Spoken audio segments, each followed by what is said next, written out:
He's not. No, I don't. I just.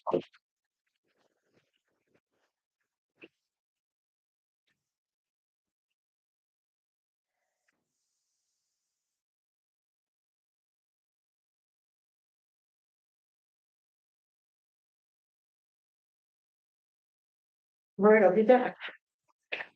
Have you on my phone?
Morning, everyone. Welcome to Good Heart Church. I'm Chaplain Keith. Um, we want to make sure we thank our volunteers today. One for doing the videoing and the other one monitoring the comments on the computer and making sure our technical stuff is working properly. We want to thank them for their service. We also want to invite any light spirits, any spirits that want to be with us that are of the light to help us with this today and to be supportive of us today. So we want to make sure that they thank you. In today's subject, I just screwed up and forgot my whiteboard today, but that's okay. But our subject today is where is your mind? So we're going to expand on that in a little bit. We want to make sure that we are in the proper reception for whatever we hear today. So let's go ahead and say, each person say a prayer to their own deity and be part of this. And then after we say a short silence prayer, we will go into a small relaxation process to help us to bring in whatever it is that needs to be processed and brought into us for the day.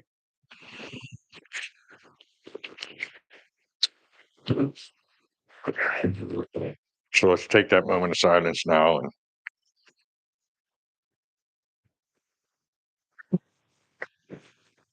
and say a prayer to your deity.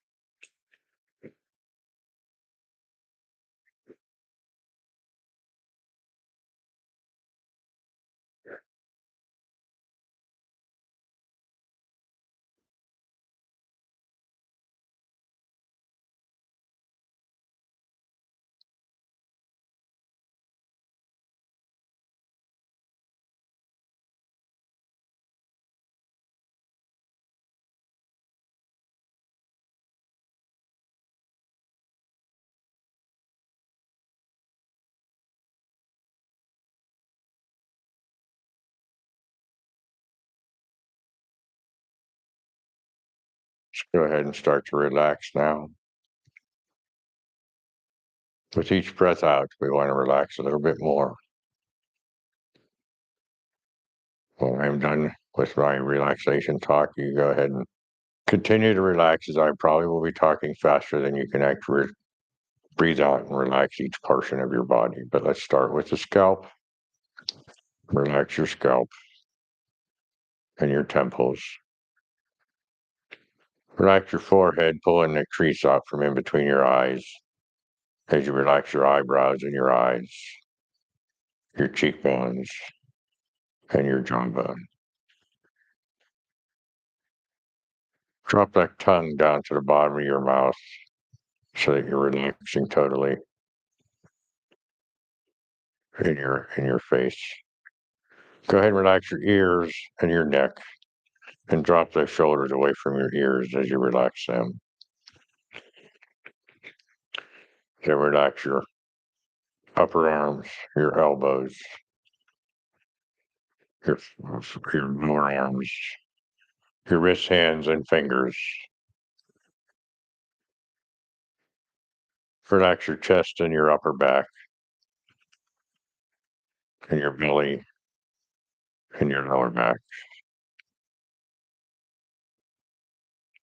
Sinking down into whatever you're sitting in without forcing, go ahead and relax your hips and your buttocks.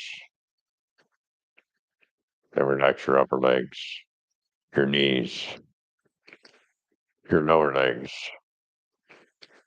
your ankles, feet, and toes. Take a moment now to continue to relax so that you can receive whatever it is you are to receive today and bring in whatever resonates with you.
Now back into the room that you're in now, being totally relaxed as you can be. Again, let's notice where the tension is. Not trying to fix it, just notice where it is. That at some point you may be able to find a release for that tension through your spiritual practice. As you come back into this room, be aware of what is being said and see what resonates with you in today's talk. As I give myself to source.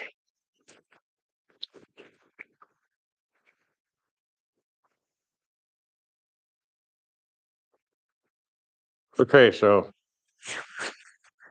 I'm going to stand up for a minute anyway. Before we find out where our mind is or see where our mind possibly is, I want to bring a few things to your attention about what's going on in the world today. We are coming up on what most people in the United States calls Halloween, which is typically known as the thinnest of the veil between spirit and earth.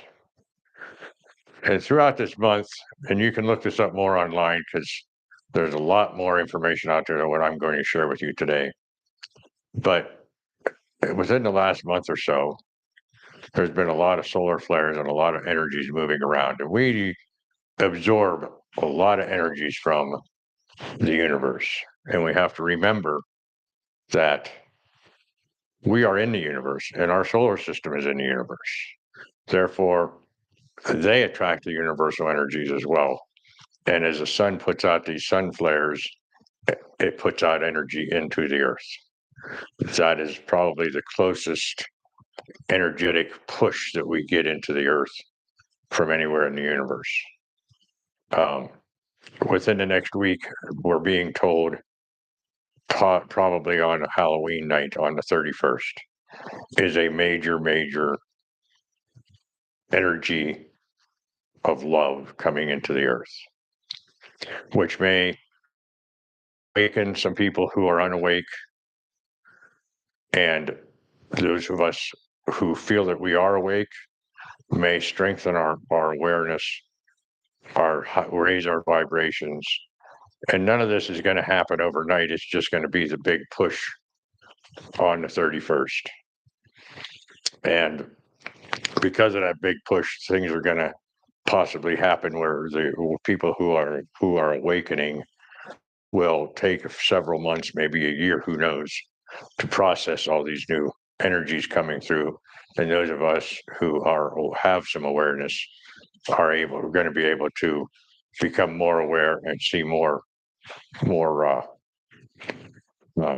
spiritual development in our own lives.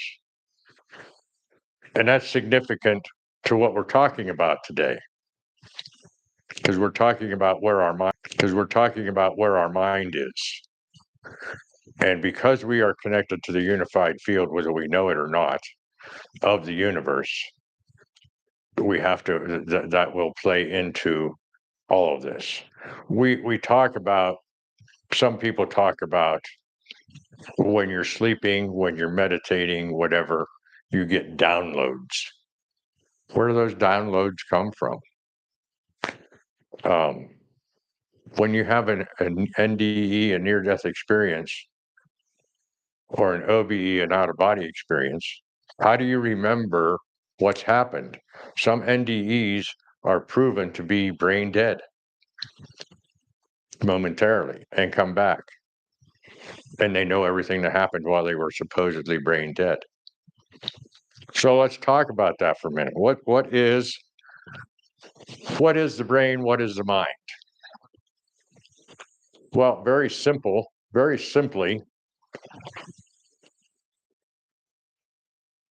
it could be considered that the brain, as being organic to your body, is the receiver of the mind, but not the mind itself.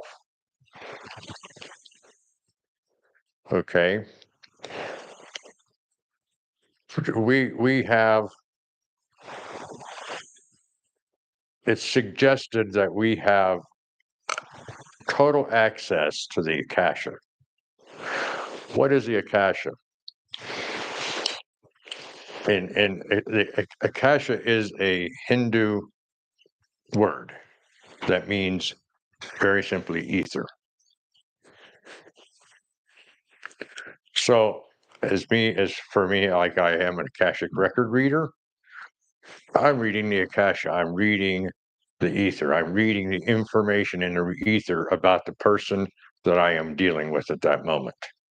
Now, when I do read that, that's a little different because it's not me. I'm reading for somebody else, and it comes through as symbols, oftentimes, most times. But it's still in the Akasha. It's in the Akashic records. So if we get information from the Akasha, we get downloads, we get memory, and where does it come from? Well, there's an idea that it comes from the Akashic records. It comes from the Akasha, comes from the unified field.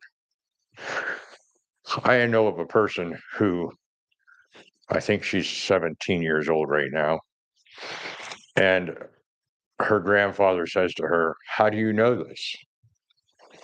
Whatever the subject is. And she says, "I don't know, I just know it." So where is she getting that information from? If she just knows it and doesn't know how she knows it, she didn't study a book, she didn't watch it on TV or on YouTube or on any other media outlet, didn't read it in a magazine, she just knows it because she's bringing it in from the Akasha.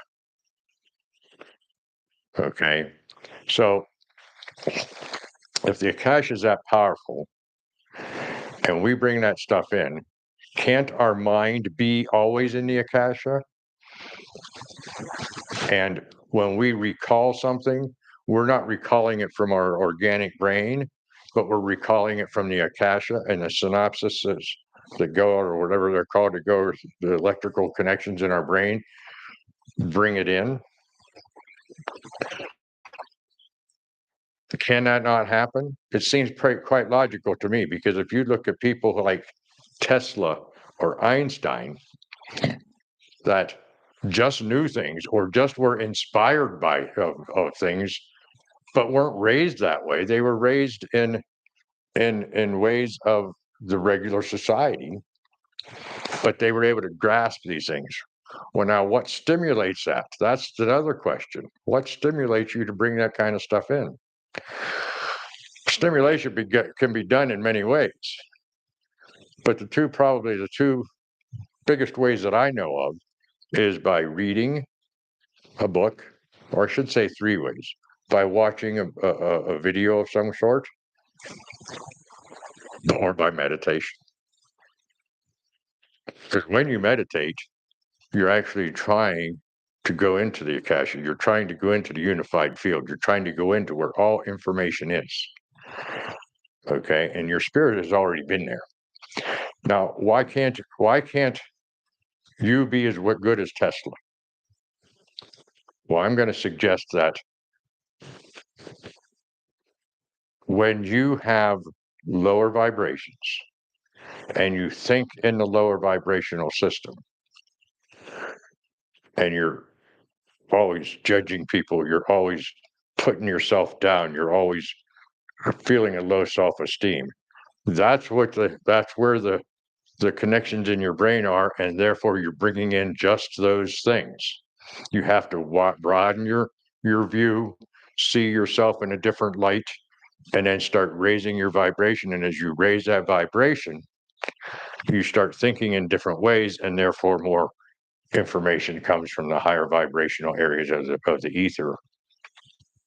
That's the way I see it. We put ourselves, we bring in what we put out. So if we put out negativity, we bring in negativity. If we open our minds and put out positive stuff, or put out inquisitive things about what is spiritual and what is going on, and seeing the difference between the dark and the light, then, and understanding that light is self-love, and what's happening, did I just say, about the love energies that are coming in, that's coming from the Akasha through the sun. So the idea here is that all of these things work together. Everything works together. Your organic brain, your physical brain, only receives what it wants to receive. And if you don't stimulate it, and that's all you're doing by reading, you're not necessarily, when you read, you may absorb that and comprehend it, but then it puts out a different thought form. And that different thought form then allows you to receive more information. Stuff that I can tell you that I've had things that all of a sudden I walk away and I say, 10 days later or a year later, whatever, I say, wow, I never saw that before. And it's a whole different concept, or it's a whole different piece of the puzzle. It's the aha moments that just come out of nowhere. They are coming from the unified field. You know, Einstein, people think of as a scientist, but he was actually a philosopher. He had a lot of spiritual stuff going on too. You have people like Leonardo da Vinci that did the same thing. You know, when you start looking at something and trying to analyze it and seeing the similarities and start wondering about it and so forth, that attracts you to get more information.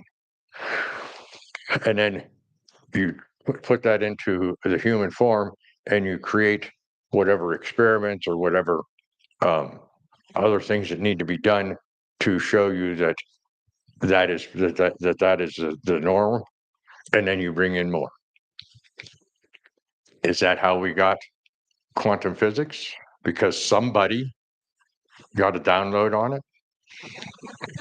Is that how we got automobiles, internal combustion engines, all these different inventions that happened because they found out through the unified field that these things were available, that they didn't have a clue growing up? You know, Henry Ford, who started the mass production of automobiles, he did not invent the gasoline engine, the internal combustion engine. I was told by a talk show that said that he was actually only trying to trade a tractor for his mother because his mother was on the farm by herself.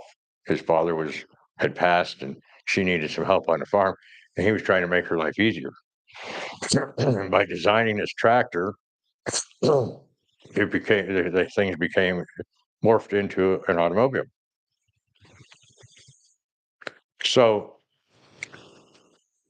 you take what's there, the gasoline engine, the steering mechanisms, and so on and so forth, and the Akasha helps you bring it together to one, or the unified field, or the ether, whatever you want to call it. So my theory today, or my belief today, is simply that everything we do comes from the Akasha, which makes sense to me because if we're spirit, we're connected to the Akasha. If we're part of our higher power because we were built or created in his image, really we are part of, we are an aspect of, or a fractile of source, then we have all the information available to us if we know how to get it.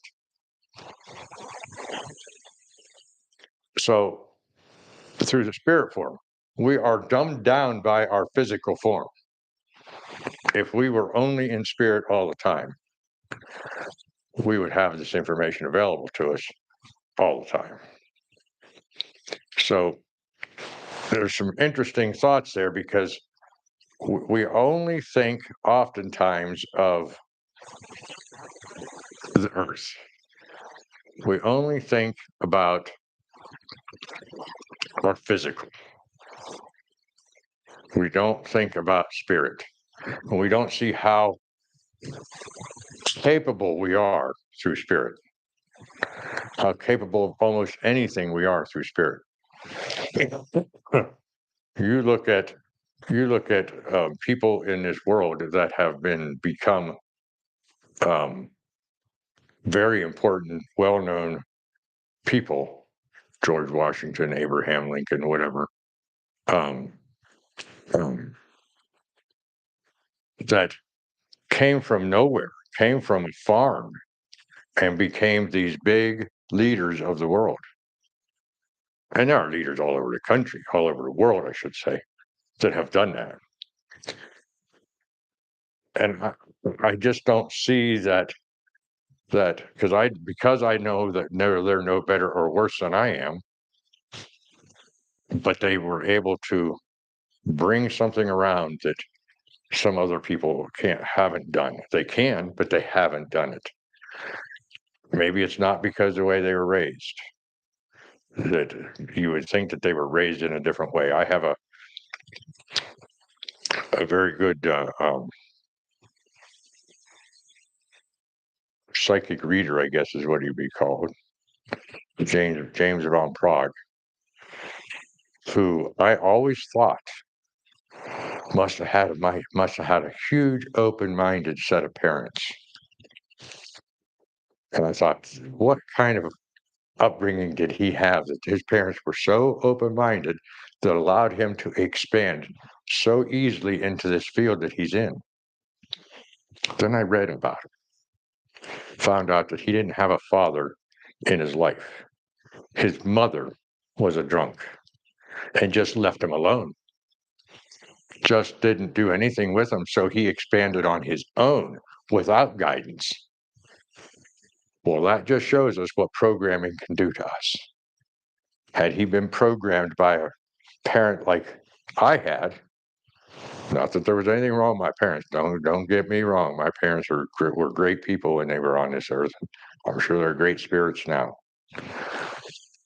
They taught me what their parents taught, which is what their parents taught me.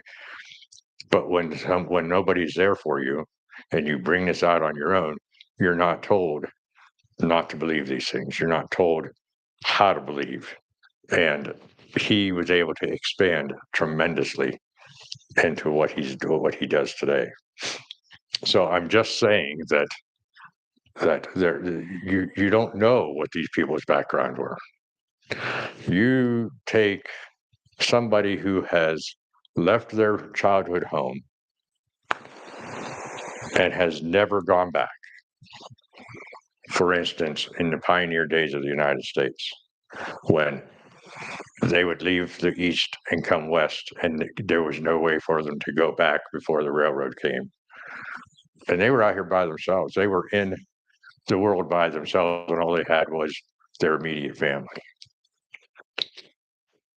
That is quite an experience, and that brings out different beliefs in a person that can no longer have the influence of other family members. So there's a lot of different ways, but one of the ways in my course is I sort of always talk about is meditation, because that's what we're doing in meditation. We're clearing clearing ourselves from our human body. We're getting into spirit, and we're trying to get into the unified field. And by doing that, we are raising our vibration, bringing in the akasha, the information that we can have to increase our vibration, to increase our knowledge, to increase our spirituality, to increase our well-being. All these things can be done through meditation. Everything else we have is a tool. I didn't watch this program the other day, but I did just see a heading. I didn't have time to watch it, and I'd like to go back and watch it if I can find it. But the heading was saying, we've been lied to.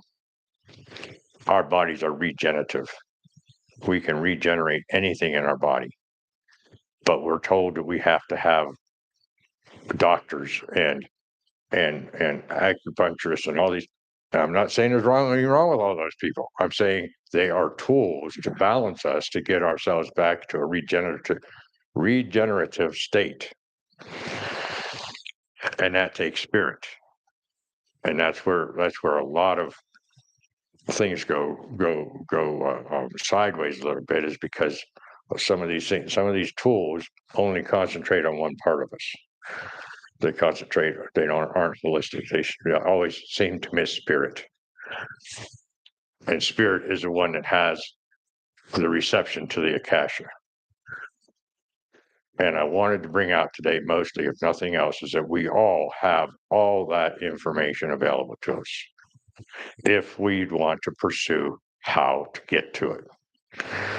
The first things we have to do is start raising our vibration by loving ourselves and by accepting the love of Source.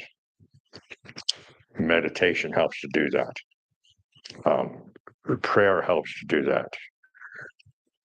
And the tools that are being given to us, the studies, the practitioners of any kind, whether it's a massage therapist, a medical doctor, any of those are tools. Reiki practitioners, acupuncturists, many. I mean, there are thousands of different types of practitioners out there: sound practitioners and light practitioners and biometrics practitioners, and I could go on and on and on with a list of practitioners. They're all tools to help our body.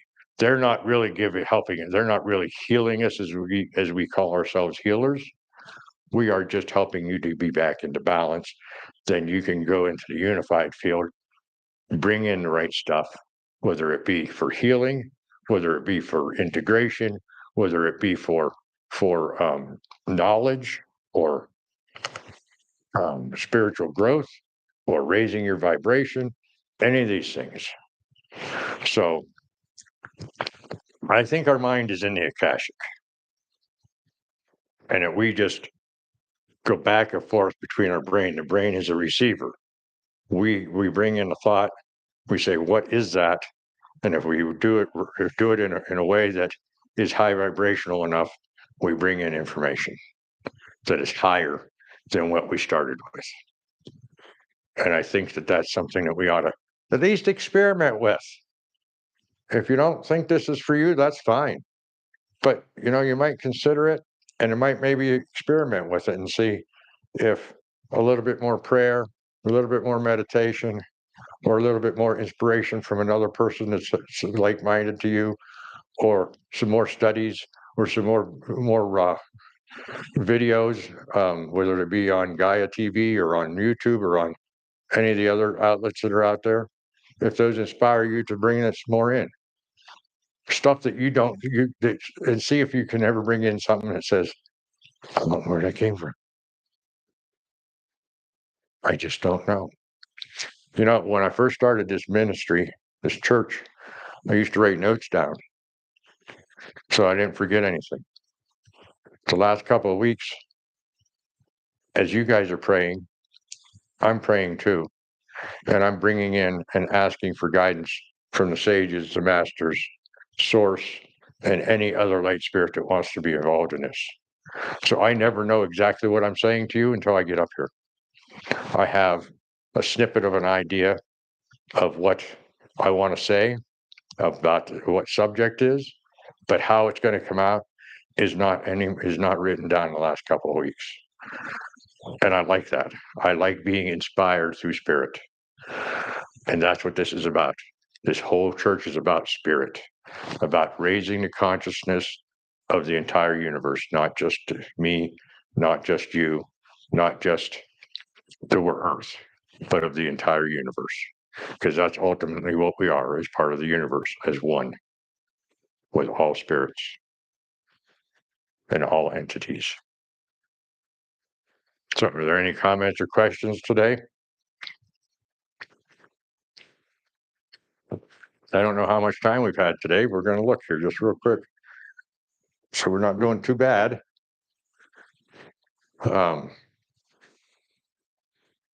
Yeah, make some comments, please. This is an interesting subject to me. I'd like to expand on and get other people's insight on. Some of it is actually pretty new to me.